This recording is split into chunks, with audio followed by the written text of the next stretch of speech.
Welcome to After the Gotham After Show.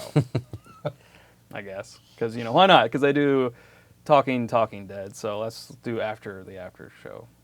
Because we're just ripping off Talking Dead. I like it. Yeah, so this is where we're just going to take some time to answer some questions that we didn't have time to get to in the regular episode of the After Show. And we're going to start it off with a question, I think, Dave, that you have that came to us via Facebook. Via Facebook. Yeah. Yes. Mike Kumpel. This was last week. He asked, is there certain lines that shouldn't be crossed on Gotham with characters? Dent getting face scars, a reporter named Clark Kent with no Superman, Bruce getting a friend named Robin. Mm-hmm. What would be going too far? Right. Well, I think, it's odd because I think we kind of hit on it a little bit in a different way, actually, in our show where we talked on Arkham, on episode 4, where, Cory, you were saying how you wanted things to be more transparent and not so, we're reaching for references. And I was like, oh, you mean, like Alfred being like, put down that Batman, things like that. I think going to that level, which they obviously aren't, that level of ridiculousness to say, hey, fans, right. Making it so blatant. I think that is crossing a line, in my opinion. But as far as like the references that he made, all three of them. Terrible. Yeah, well, definitely all three. just bad. But what do you think? Because it is kind of a fine line that they have to walk. Like, give the fanboys some things, but let's not slap them in the face. It is. But I think most shows that are on TV that we've all been and watching all that stuff, they've all done a really good job throwing out those Easter eggs for the hardcore fans, yet not crossing that line of camp. I think with all the, with the fact that showrunners are now involved, who are part of the comics and things like that, that make a big deal out of it. I think they're very well aware not to, kind of do stuff like that, or have a Clark Kent. Hey, I'm a Clark. Hey, I'm, I don't think they would do that. So. But I'm like you. I think it's mostly just references. I wouldn't go to the camp thing and make it obvious. Like, if you start doing that, that's when you get the eye rolls. That's when you get the, stuff like that. So I think they've done a good job so far, because I think it's kind of fun watching these shows and finding little things here and there.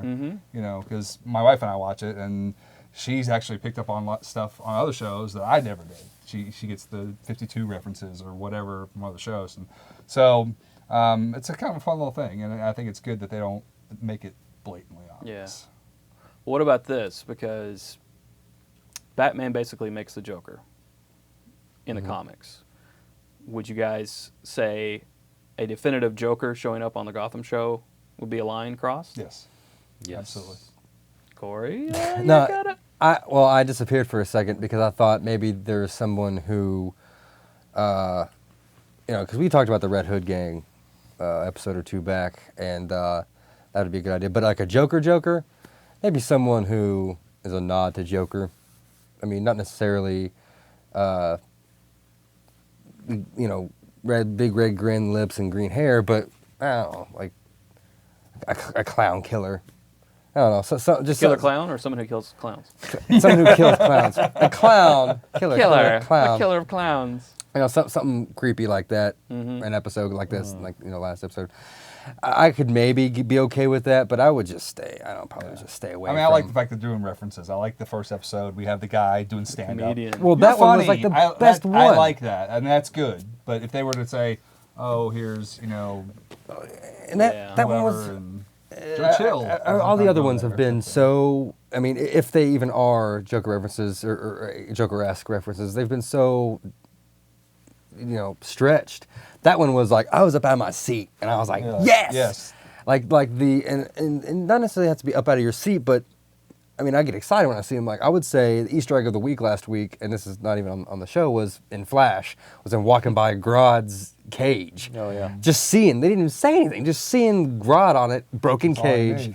All you need. And I was like, oh my gosh, like that. That's huge. That's huge. Yeah. Dave, what would be a line crosser for you? Well, I think the Joker would be the ultimate line cross. I don't know. That's especially a Joker backstory.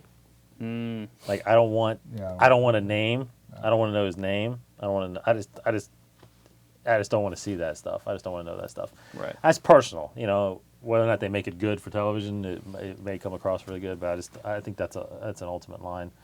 I don't know. I mean, I hope there's, the thing about Easter eggs is like, I believe that there's a ton of Easter eggs in there that we don't even know about. Oh yeah. A name on a building, a name on a menu, anything. Just so many like Russ said. Jeff Johns, these guys from DC, they're involved in these shows. There's Easter eggs all over the place. We just probably either don't know or don't even notice them. So yeah. But I think obvious stuff is definitely. I don't know. I hope there's references to like Metropolis. I hope they say Metropolis. I hope they say Central City, Coast City. Star City. Whatever. I don't know. I hope there's stuff like that. But maybe the line. I don't know. I think characters are the only things that really where there's the line crossing. I think with any other villain, you can do it. I mean, you can have Edward Nygma be part of the police department, and he's helping them out. He's the CSI guy. That's fine. I don't have a problem with that. But to do something with Joker would be just to make it definitive because it never has been done. I don't think they would. I don't think they would cross over. Right. Honestly, it's hard to think of it until it actually happens, whether or not you think they crossed the line or not. Like if I don't know if all of a sudden there won't be because he's too young, but if there was a Dick Grayson at all, you'd be like, it's a little.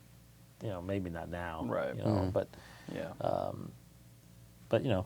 they're going to introduce some stuff that probably a lot of fanboys aren't going to be happy with at some point. But wasn't that how but maybe Smallville not. was at first? You said because you were a big Smallville fan. I mean, I watched it, but you. Yeah, the problem with Smallville is you never got anything from the comics besides Clark and Lana and Lex. Everything else was really. There was no villains from the books until much later. Everything was kind of, meteor freak kind of thing. So there was liberties there. Plus, you never explored those years, right? Those years of him growing up. Right. You had the Superboy TV show, but no one ever watched it. But it was unexplored at that point. And honestly, right now, this is unexplored. We've never seen this age of Bruce and Gordon in the comic book, so they have the liberties. And if you remember Smallville, they said that their goal was to try to line up with the comics, which they did. Lex lost his memory, didn't remember. Clark and Lois were getting married, so they at that point pre-52 they lined up with the comic books in the end. So if they try to do that with this, I don't know, but it looks like they're probably trying to. Very good. Very good. Well, thank you for joining after the Gotham After Show.